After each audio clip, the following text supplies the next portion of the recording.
26 décembre 1900. Louisa reste dans la grotte. Je continuais de voir le Saint-Enfant. D'un côté, je voyais la Reine-Mère, et de l'autre, Saint-Joseph. Ils étaient en train d'adorer profondément le divin enfant. Il me semblait que la présence continuelle du petit enfant tenait Joseph et Marie plongés dans une extase continuelle, et s'ils arrivaient à accomplir quelque autre activité, c'était par un prodige que le Seigneur opérait en eux. Autrement, ils seraient restés immobiles, sans pouvoir vaquer extérieurement à leurs devoirs. Moi aussi, je fis mon adoration, et ensuite, je me suis retrouvée dans mon corps. «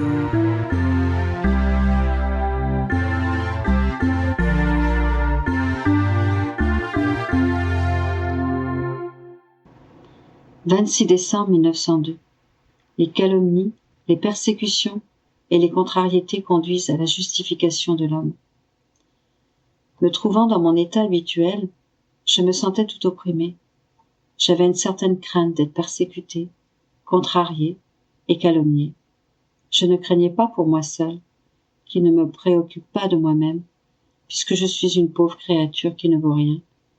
Mais je m'inquiétais pour mon confesseur et les autres prêtres. Ainsi, je me sentais le cœur écrasé par ce poids, sans pouvoir trouver de repos. Pendant ce temps, mon adorable Jésus vint et me dit « Ma fille, pourquoi perds-tu ton temps à rester troublée et inquiète comme ça?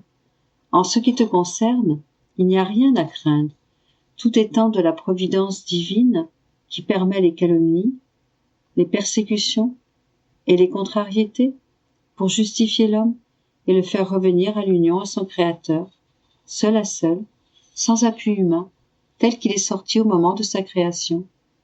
Chez l'homme, aussi bon et saint qu'il soit, il reste toujours quelque chose de l'esprit humain dans son intérieur et son extérieur. Il n'est pas parfaitement libre. Il tient toujours à quelque chose d'humain dans lequel il espère, sur lequel il s'appuie. Par cela, il veut recevoir estime et respect. Mais que souffle un peu le vent des calomnies, des persécutions et des contrariétés. Oh, quelle grêle destructrice reçoit alors son esprit humain, en se voyant combattu, mal vu et méprisé par les créatures, il ne trouve plus de satisfaction. L'aide, les appuis, la confiance et l'estime finissent par lui manquer totalement. Si auparavant, il recherchait ces choses, il les fuit maintenant parce que, où qu'il se tourne, il ne trouve que des amertumes et des épines. Réduit à cet état, il se retrouve seul. Mais l'homme ne peut pas demeurer seul. Il n'est pas fait pour cela. Le pauvre, que fera-t-il? Sans le moindre empêchement, il se tournera totalement vers son centre qui est Dieu. Alors, Dieu se donnera tout à lui, et lui se donnera tout à Dieu. Il appliquera son intelligence à connaître Dieu, sa mémoire à se souvenir de Dieu et de ses bienfaits, et sa volonté à l'aimer. Ma fille, voilà l'homme justifié, sanctifié et refait dans son âme, but pour lequel il a été créé. Bien que plus tard, il lui faudra traiter avec les créatures, s'il se voit offrir de l'aide, des appuis et de l'estime, il recevra ces choses avec indifférence. Par expérience, il les reconnaîtra pour ce qu'elles sont. S'il s'en sert, il le fera seulement s'il voit en elles l'honneur et la gloire de Dieu, en se retrouvant toujours seul avec Dieu. « 26 décembre 1919. La vie dans la divine volonté est un sacrement surpassant tous les sacrements institutionnels ensemble. Je me disais, comment se peut-il que faire la divine volonté surpasse même les sacrements? Bourgeant en moi, Jésus me dit, ma fille, pourquoi les sacrements sont-ils nommés sacrements? Parce qu'ils sont sacrés, qu'ils ont le pouvoir de conférer la grâce et la sainteté. Néanmoins, ils agissent suivant les dispositions de la créature, si bien qu'ils sont parfois sans fruit, incapables d'accorder les biens qu'ils contiennent. Ma volonté, quant à elle, est sainte et sacrée. Elle comporte les vertus de tous les sacrements institutionnels ensemble. Elle n'a pas à travailler pour disposer l'âme à recevoir les biens qu'elle comporte. Aussitôt que l'âme se dispose à faire ma volonté, au prix même de tous les sacrifices, elle a automatiquement les dispositions requises, et voyant cela, ma volonté se communique à elle sans délai, et y verse les biens qu'elle contient. Elle forme ainsi les héros et les martyrs de la divine volonté, le plus grand de tous les prodiges. Que font les sacrements, sinon d'unir l'âme à Dieu? Et que fait ma volonté? N'est-ce pas d'unir la volonté de la créature à celle de son Créateur? De la dissoudre dans la volonté éternelle? Quand l'âme se fond dans ma volonté, c'est le néant qui s'élève vers le tout, et le tout qui descend vers le néant. C'est le plus noble, le plus pur, le plus beau et le plus héroïque acte que la créature puisse faire.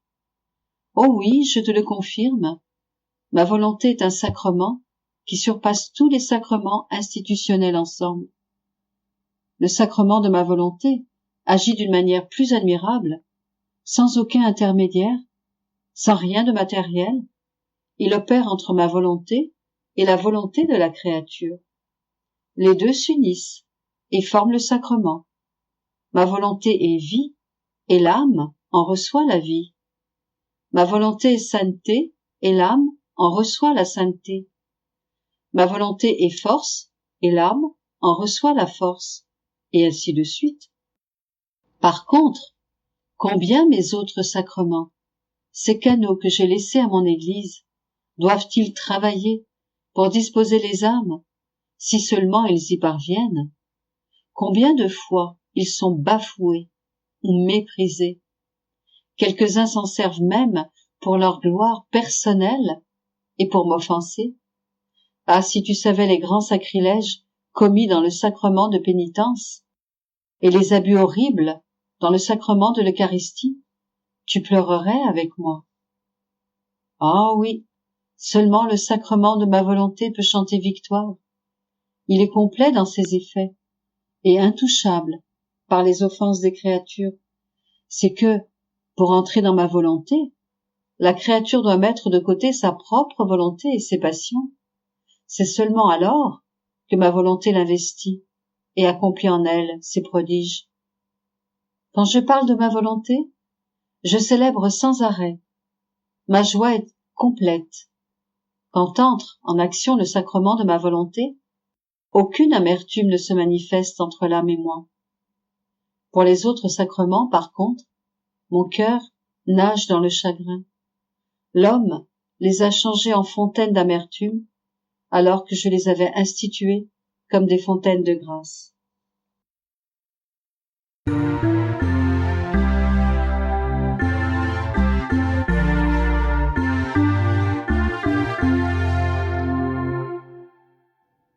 « 26 décembre 1923. Pour celui qui vit dans la divine volonté, c'est toujours Noël. La mort continuelle de Jésus dans la divine volonté, de même que celle de Louisa. Ayant traversé des jours très amers à cause de la privation de mon doux Jésus, je me sentais comme un misérable chiffon que Jésus mettait de côté tant il en était dégoûté. Alors, j'entendis en mon intérieur, dans ma volonté il n'y a pas de chiffon, tout y est vie et vie divine. Un chiffon devient déchiré et sale parce qu'il ne possède pas la vie. Dans ma volonté, qui possède la vie et la donne à toute chose, il n'y a pas de danger que l'âme soit déchirée, et encore moins qu'elle devienne sale. Quant à moi, sans prêter attention à ce que j'entendais, je me disais, quelles belles vacances de Noël Jésus me fait passer. Cela montre bien combien il m'aime. Bougeant en moi, il me dit, ma fille, pour celui qui fait ma volonté, c'est toujours Noël. Lorsque son âme entre dans ma volonté, je suis conçu en elle. Quand elle poursuit dans ma volonté, je lui apporte ma vie. Quand elle complète son acte, une plus grande chose se produit. Cette âme est elle-même conçue en moi, apportant sa vie dans la mienne et participant à mes propres actes. Celui qui participe à la fête de Noël une fois par année vit quelque chose de nouveau en lui. Mais pour celui qui vit dans ma volonté, c'est toujours Noël. Je renais à travers chacun de ces actes. Veux-tu donc que je naisse en toi une fois par année seulement? Non, non. Pour celui qui fait ma volonté, ma naissance, ma vie, ma mort et ma résurrection forment un acte continu, jamais interrompu. Sinon, quelle serait la différence? L'incommensurable différence par rapport aux autres saintetés? En entendant ces mots, je me sentis encore plus aigrie et me dis, que de fantaisie, ce que j'entends n'est rien d'autre qu'un très subtil orgueil de ma part. Seulement mon orgueil peut me suggérer de telles choses et atteindre le point de me faire écrire tant de choses concernant la volonté de Dieu. Les autres sont bons et humbles, et c'est pourquoi personne d'autre n'a jamais osé écrire quelque chose. Pendant que je pensais ainsi, je ressentais une telle douleur que je sentais mon cœur se briser. J'essayais de me distraire pour ne rien ressentir. Quelle terrible lutte, au point de me sentir mourir. Mon bien-aimé Jésus se fit voir comme s'il voulait m'en dire plus concernant sa très sainte volonté. Je lui dis, mon Jésus, aide-moi. Ne vois-tu pas combien d'orgueil il y a en moi? Aie pitié de moi. Libère-moi de ce subtil orgueil. Je ne veux rien savoir si ce n'est de t'aimer. Il me dit, ma fille, les croix et les douleurs sont comme un pressoir pour l'âme. Tout comme le pressoir sert à écraser et à peler les raisins de telle façon que le jus pour le vin aille d'un côté et les pelures de l'autre, ainsi les croix et les douleurs, comme un pressoir, pèlent l'âme de l'orgueil, de l'amour de soi, des passions et de tout ce qui est humain, ne laissant rien que le pur vin des vertus. Ainsi, mes vertus se répandent dans l'âme comme sur un canevas blanc et s'y inscrivent avec des caractères indélébiles. Comment peux-tu donc craindre, si à chaque fois que je te manifeste mes vérités au sujet de ma volonté, cela est précédé de croix et de douleurs? Plus les vérités sont élevées, plus intenses sont les douleurs. Ce n'est rien d'autre que la pression du pressoir que j'exerce sur toi pour que tout ce qui est humain en toi soit enlevé. Il est de mon intérêt plus que du tien que ces vérités ne soient pas mêlées avec les pelures des passions humaines.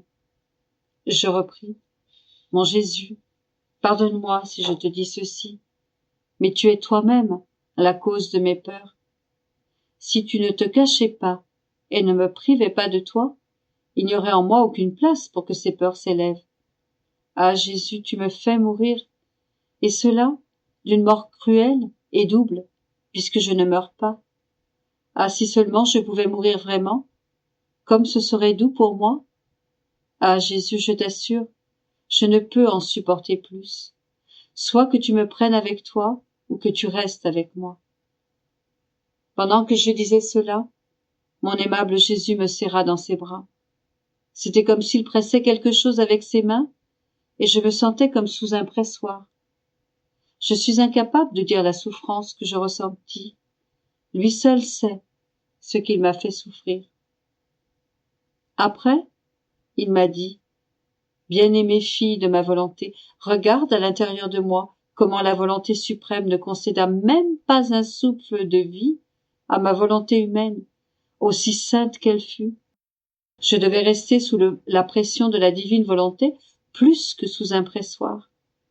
Elle constituait la vie de tous mes battements de cœur, de toutes mes paroles, de tous mes actes, et ma petite volonté humaine mourait dans chacun de mes battements de cœur, de mes respirations, de mes actes, de mes paroles, etc. En réalité, cette volonté n'a jamais eu la vie. Je ne l'avais que pour la faire mourir continuellement, et bien que cela fût un grand honneur, pour mon humanité le plus grand des prodiges, chaque mort de ma volonté humaine se transformait en une vie de la divine volonté. Ces morts continuelles furent le plus grand et le plus amer martyre de mon humanité.